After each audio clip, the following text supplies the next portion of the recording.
ఏం చేయాలి చెప్పు. ఏంటమ్మా చెప్పు, వినబడలేదా? వంట చేసుకొని ఇంట్లో పని చూసుకుంటే నేను షాప్లో చూస్తాను. డాడీయా డాడీయా రేపు పొద్దున్న నన్ను తెస్తావా? కాలు తలకే కాల్పించి వచ్చేస్తా. అగో కుదిరేదమ్మా, కాలు తలకే కాల్పించుకొని వచ్చా. నువ్వు ఎటన్నా పో, మధ్యాహ్నానికి మాకు అన్నం వండి పెట్టు. ఎటన్నా పో, నైట్ 9 గంటలకి అన్నం వండి పెట్టు.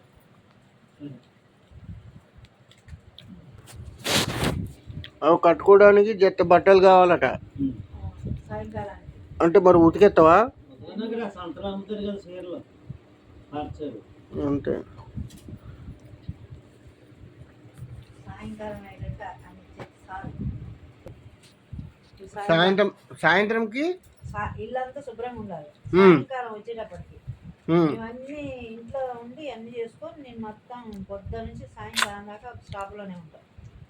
ఓకే, పనులు చేసుకుంటాను. సరే డన్నా.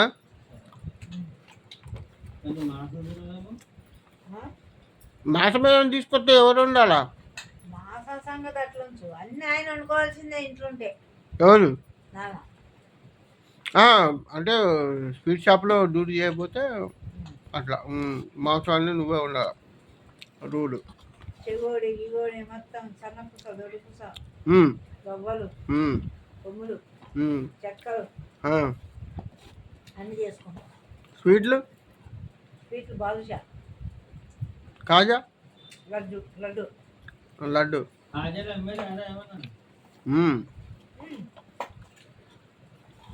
నువ్వు స్వీట్లు కొట్టు, ఏముంది కాజా నువ్వు కొట్టు. నేను కొడతాను కాజాలు, కాజాలు బాదుషా. బాదుషా చేస్తా, లడ్డు చేస్తా. నీకు వచ్చా? ఏది బాదుషా లడ్డు చేస్తా. నాన్న కలపకుండా నువ్వే చేయగలవా? నేను చేస్తానా?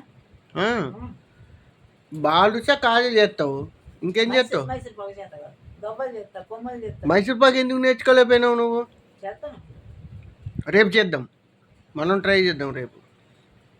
ఏమంటావు? చేసేయడమే. ఎందుకు ఇంట్రెస్ట్ లేక కానీ నిలబడితే అది కూడా వచ్చింది. అంతే, కాజాలు నేర్పించు. రోజు నీ దగ్గర ఇంట్రెస్ట్ పెట్టి నేర్చుకుంటే సమోసాలు కూడా చెప్తాయి. ఏం పెద్ద ఇదే అంతే. అది కూడా నేర్పించా. కోవా ఐటమ్స్ అవన్నీ మనం తాత ఉన్నప్పటి నుంచే మనం కోవాలన్నీ కొట్టుకొని బతికినాం. మనం కోవాలు చేసి లడ్డూలు పిసికి అదే జీన్స్ అదే బెడ్ గుడియమ్మ అంతే కదా. అంతే మరి, అదే జీన్స్ అదే బ్లడ్.